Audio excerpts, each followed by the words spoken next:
오늘도 예배 자리에 나오신 우리 성도님들과 성도님들 가정마다 주님의 한없는 은혜와 평강이 넘쳐나길 간절히 소망합니다.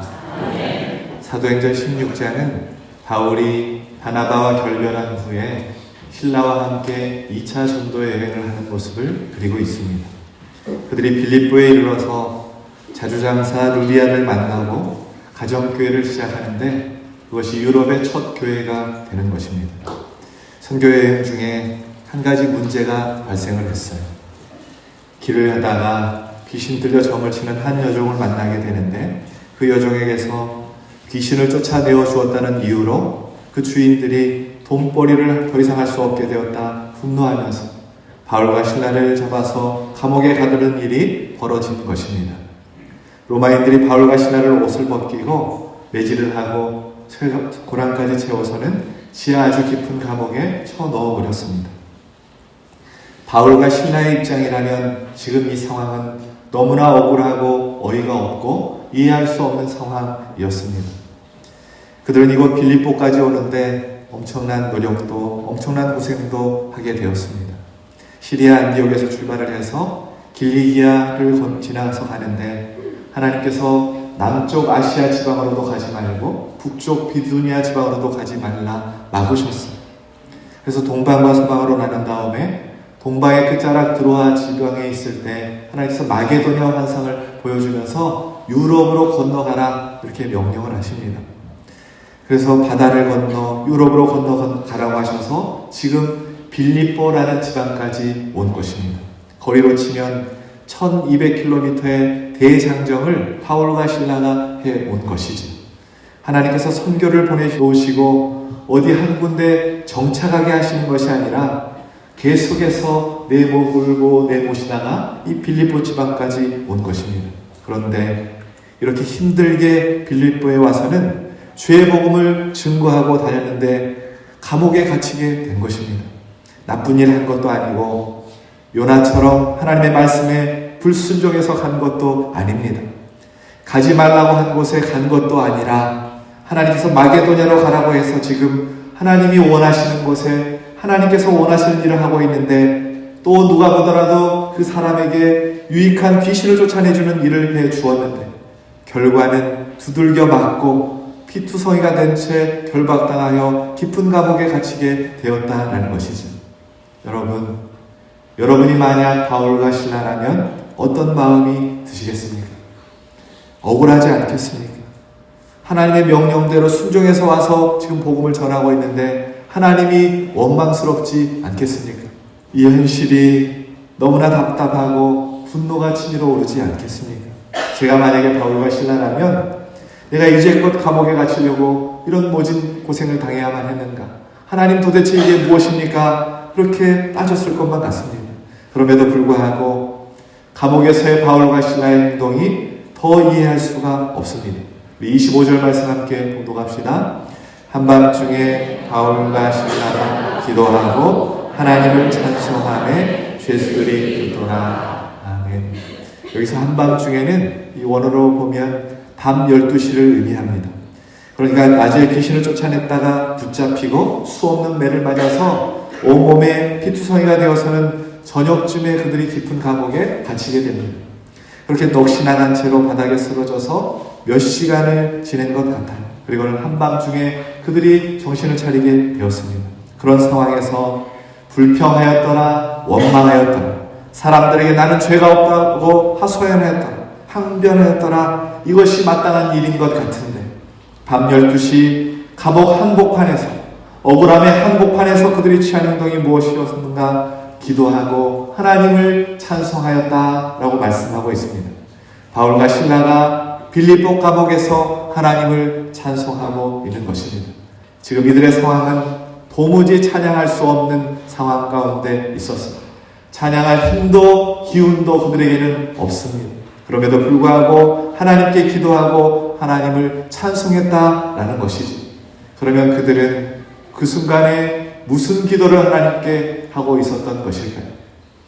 말씀을 통해 추정해보면 풀어달라, 구원해달라, 구해달라 이런 기도가 아니라 하나님 앞에 자신들의 상황, 이 억울하고 힘든 상황을 하나님께 있는 그대로 아뢰는 기도를 드렸을 것 같습니다. 또한 하나님의 뜻이 어디 있습니까? 내가 왜 이런 고난을 당해야 합니까? 하나님의 뜻을 깨닫게 해달라고 그렇게 기도했을 것 같습니다. 여러분 생각해 보세요.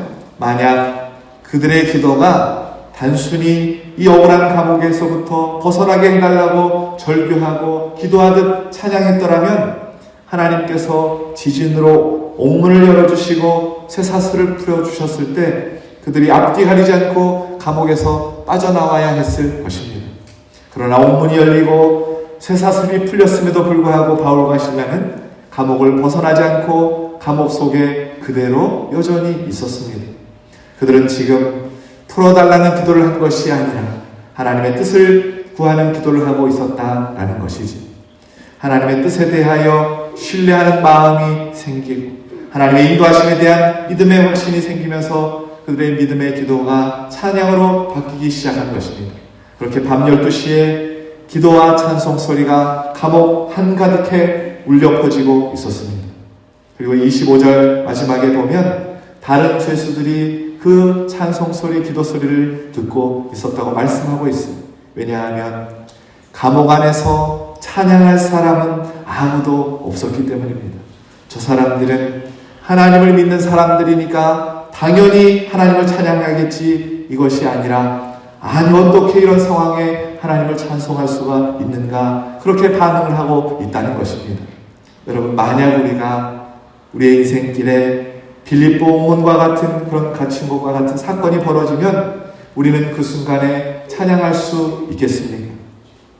예를 들면 학생의 입장에서 아주 중요한 시험이 있는데 그 시험에서 합격이 아니라 불합격이 되는 그 순간에 그 학생이 하나님을 찬송할 수 있겠습니까? 사업에 실패했는데 이 사업가가 하나님을 향한 찬양이 나오겠습니까? 전 인생을 걸고 진행했던 프로젝트가 무산이 되었을 때 그 누가 하나님을 찬양할 수 있겠습니까? 여러분, 이 감옥은 원망과 불평의 장소인 것입니다. 인생의 한밤중은 바로 절망의 시간을 보내야만 하는 시간인 것이지. 그러나 바로 그 순간에 하나님의 사람이라면 그곳에서 바울과 시라처럼 기도해야 된다라는 것을 우리에게 가르쳐주고 있습니다. 하나님의 사람이라면 그 순간에도 하나님을 찬양해야 된다라는 것입니다. 기도하고 찬송했더니 어떤 일이 일어나는가? 우리 26절 말씀 함께 봉독합시다. 이에 갑자기 큰 지진이 나서 옥토가 움직이고 문이 곧 다 열리며 모든 사람의 매일 것이 다 벗어졌느니라. 아멘. 큰 지진이 일어나 옥문이 열리고 쇠사슬이 풀려지는 기적이 일어났습니다. 갑자기 곧이라는 단어가 이 기적을 표현하고 있는데, 정말 오늘 이 기적이 갑자기 일어난 사건일까요? 물론 기적적인 사건은 한순간에 일어나지만, 그러나 이 기적의 시작은 밤새 하나님을 찬양하고 기도했던 그 기도로부터 시작된 줄로 믿습니다. 기도의 능력, 찬송의 능력이 그들에게 임한 것이지. 기적이라는 관점으로 보았을 때 옥문이 열리는 것은 놀라운 기적입니다. 그러나 더 놀라운 기적은 그런 처참한 상황 가운데서도 그들이 찬송하고 기도하고 있는 그 순간이 더 놀라운 기적이다라는 것이지. 여러분, 우리가 고난 중에도 찬양하고 하나님을 향한 신뢰를 잃어버리지 않고 기도하면 우리를 묶고 있는 모든 것들이 풀어지고 매인 것에서 자유함을 얻게 되고 우리의 연약함이 고쳐지고 억울함이 해결되고 우리의 모든 상황이 역전되는 역사가 일어날 줄로 믿습니다. 고난 중에도 찬양과 기도로 반응하는 것이, 이것이 믿음이다 라고 우리에게 오늘 가르쳐주고 있습니다. 이 믿음이 바울과 실라를 이러한 인생의 한밤중에 감옥의 한복판에서 찬양할 수 있게 만들고 기도할 수 있게 만든 것이지. 고난 중에서도 일하고 계시는 주님을 신뢰하기 때문에, 어려움 중에서도 합력하여 선을 이루시는 그 하나님을 믿기 때문에, 내 인생길에 가장 좋은 것으로 채워주시는 하나님을 붙잡고 있기 때문에 바울과 실라는 어떠한 고난 속에서도 흔들리지 않고 찬양하고 기도할 수 있다라는 것입니다. 이런 믿음의 사람들이 저와 여러분 되시길 주님의 이름으로 축원합니다. 신약시대 이후에 초대교회 순교자 중에 서문화의 감독이었던 폴리캅이라는 사람이 있습니다. 이 폴리캅은 예수의 사랑하던 제자 요한이 직접 가르쳤던 요한의 수제자였습니다. 순교 당시의 나이가 86세의 고령이었기 때문에 직접 그를 죽이는 것보다 오히려 이 로마 군병들이 그를 변절시켜서 회유시켜서 많은 기독교인들을 와해시키면 좋겠다라고 판단을 하고 그를 회유하기 시작합니다. 너가 만일 예수를 믿지 않겠다고 한마디만 하면 이 화영장에서 풀어주겠노라 라고 그를 유혹합니다.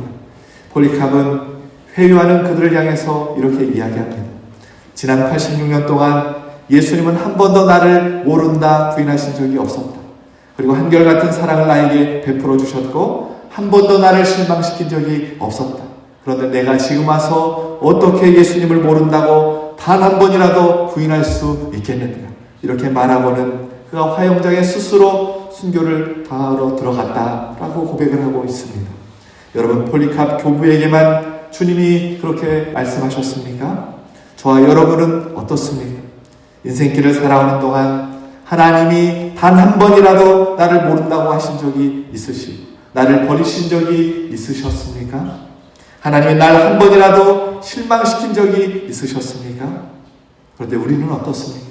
우리는 상황과 처지, 형편 속에 수도 없이 하나님을 모른다고 부정하고 외면하지는 않으셨습니까? 내 인생의 절망적인 상황과 내 마음에 맞지 않는 일들이 일어나면 언제든지 헌신짝 버리듯이 사역을 버려버리고 주님 주신 소명을 버려버리고 비전을 버려버리는 일이 우리의 모습이지는 않으셨습니까?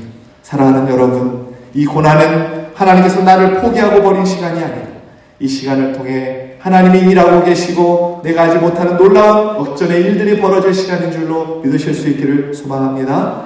그 아픔 중에도 그 절망 중에 그 억울함 중에서도 섭섭하고 서운함 속에서도 하나님께 마땅한 감사와 찬양과 영광을 올려드리는 우리 유독교회 모든 성도님들 되시길 예수 그리스도의 이름으로 축원합니다. 그 지진 소리에 이 간수가 자다가 깨었는데 옥문이 활짝 열려있는 것입니다. 그 순간 이 간수가 어떻게 행동을 합니까? 27절 말씀 함께 공독합시다. 간수가 자다가 깨어 옥문이 열린 것을 보고 죄수들이 도망한 줄 생각하고 칼을 빼어 자결하며 그를 그날 밤 그 일이 있기 전까지는 이제껏 간수가 잠을 자도 아무런 일이 일어나지 않았습니다.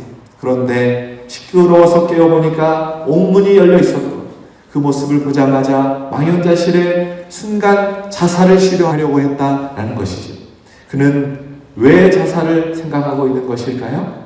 그 당시 자신이 맡고 있는 죄수가 도망을 가게 되면 죄수가 받는 형량을 이 간수가 다 받아야만 했습니다. 죄수들이 다 도망갔다면 그 형량을 다 하면 최소 이 간수가 받아야 할 죄목은 사형입니다. 또 죽기 전까지 심한 매질과 고문도 이 간수가 다 받아야만 했습니다. 그래서 형벌을 받느니 차라리 자살을 하는 게 낫겠다 생각을 했던 것이죠. 그는 죄수들이 있는지 없는지조차 확인하지를 못했습니다. 옥문이 열려있는 모습을 보고는 그냥 내 인생은 이제 끝났구나 라고 생각을 했다는 것이죠. 이런 생각을 심리학에서는 재앙화 사고라고 말합니다. 갑자기 내 인생 가운데 재앙이 임한 것입니다. 여러분, 간수의 인생이 정말 끝난 것입니까? 아직 끝나지 않았지. 그럼에도 불구하고 내 인생에 사형 선고, 사망 선고를 내린 것이죠. 그리고는 헐썩 주저앉고 마는 것이죠. 그도 그럴 것이 이 간수에게 이런 일이 한 번도 일어난 적이 없었습니다. 그리고 이런 일이 일어날 거라고 상상조차 하지 못했기 때문인 것이죠. 여러분, 우리도 마찬가지입니다. 어느 날 갑자기 건강검진을 했는데 암 선고를 받으면 하늘이 노래지는 것입니다. 그렇게 헌신했던 직장에서 명퇴 통보를 받으면 내가 평생까지는 아니어도 적어도 10년은 별 문제 없이 다닐 거라고 생각했는데 이제 앞길이 막막해지는 것입니다. 평생 일궈온 사업이 채권단의 손에 넘어가게 되면 마음이 무너지는 것이지. 또 평생 동고동락해온 배우자가 자기를 배신했다는 사실을 알게 되었을 때 내 인생은 여기서 끝이 나는구나. 그리고는 자기 생을 막아보고 싶은 생각이 다 들게 된다라는 것이죠. 바로 그때 바울이 외칩니다. 28절 말씀 함께 공독합시다. 바울이 크게 소리질러 이르되 내 몸을 상하지 말라 우리가 다 여기 있노라 하니. 아멘. 저는 이 말씀을 묵상하는데 오늘 하나님께서 우리에게 주시는 하나님의 말씀으로 들렸습니다.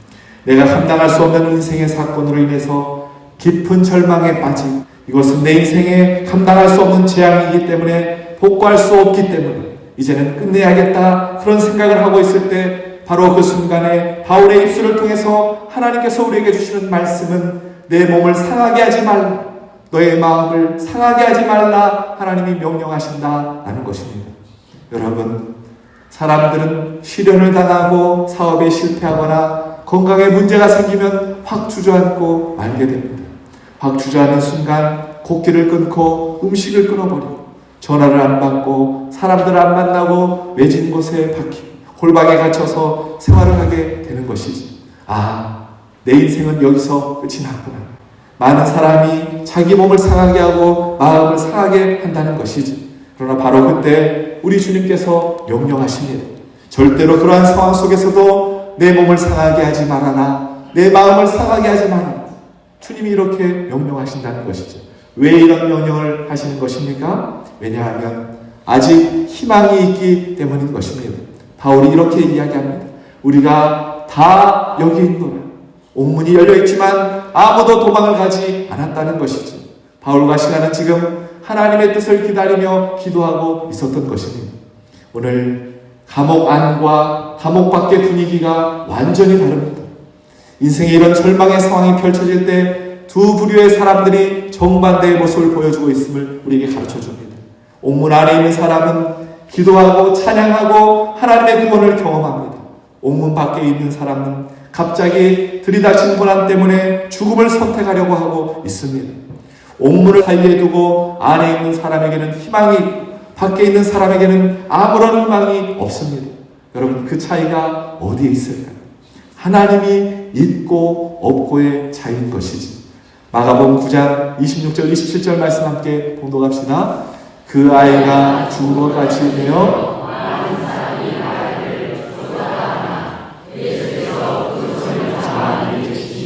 이에 일어섰느니라. 아멘. 많은 사람들이 보니까 이 아이는 죽은 거예요. 그래서 죽었다고 말하고 있어요. 그러나 죽은 것이 아니라는 것입니다. 예수님이 손잡아 일으키시면 일어선다라는 것입니다. 여러분 기억하십시오. 하나님의 사람은 하나님이 끝났다고 말씀하기 전까지는 끝난 것이 아닙니다. 전능하신 하나님이 나와 함께 하시기에 우리 믿음의 사람들은 끝까지 희망의 노래를 부를 수 있는 사람인 줄로 믿습니다. 믿습니다. 간수가 바울과 신라의 소리를 듣고 감옥 안에 달려들어가 살펴보니까 놀랍게도 여전히 바울과 신라가 그 자리에 그대로 있는 것입니다. 그 모습이 너무나 두려워서 29절에 보니까 간수가 죄수인 바울과 신라 앞에 엎드리는 것입니다. 그리고는 그들에게 묻습니다. 30절 말씀 함께 봉독합시다.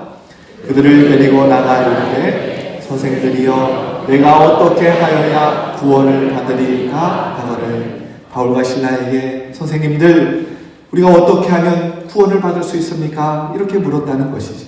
바울과 신라는 그날 밤에 간수와 그의 가족들에게 예수 그리스도 복음을 선포합니다. 그리고는 간수가 바울과 신라를 데려다가 맞은 자리를 시키고 온 가족이 다 세례를 받습니다. 이렇게 간수의 가정은 빌립보에서 루디아 가정에 이어서 두 번째로 교회가 세워지는, 유럽에서 두 번째로 교회가 세워지는 가정이 되는 것입니다. 참 놀라운 사실은 말씀을 받자마자 그들이 세례를 받았다는 것이고, 또 세례를 받고 나서 간수와 죄수가 한자리에서 밥을 먹었다라는 것도 참으로 놀라운 사실입니다. 그런데 말씀을 읽으면서 제가 더 놀라운 여겼던 것은 오늘 34절 말씀입니다. 34절 말씀 함께 봉독합시다. 그들을 데리고 자기 집에 올라가서 음식을 차려주고 그가 온 집안이 하나님을 믿음으로 크게 기뻐하니라. 아멘. 여기에 나오는 간수와 그의 가족들은 요즘으로 치면 새 가족입니다. 지금 처음 막 복음을 전해 듣고 주님을 영접한 새 가족들입니다. 오늘날로 치면 교회에 막 등록한 초신자들이라는 것이죠. 이제 막 복음을 들었던 그 사람들이 바울과 신라가 전해준 메시지를 듣고 가족들이 크게 기뻐했다라고 성경은 우리에게 가르쳐주고 있습니다. 도대체 그 기쁨은 어떤 기쁨이었을까요? 보통 우리가 불신자를 전도하면 오히려 전도한 사람이 더 기뻐합니다. 전도하신 분이 얼마나 행복해하는지 모릅니다. 그런데 어찌 오늘 본문에 등장하는 간수와 그 가족들은 기뻐해도 크게 기뻐할 수 있었던 것일까요? 하룻밤 사이에 이들이 들은 메시지가 무엇이었기에 어떻게 이렇게 기뻐할 수 있었을까? 제가 너무나 궁금했습니다.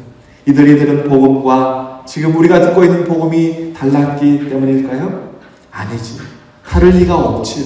예수 그리스도 이 복음이 동일합니다.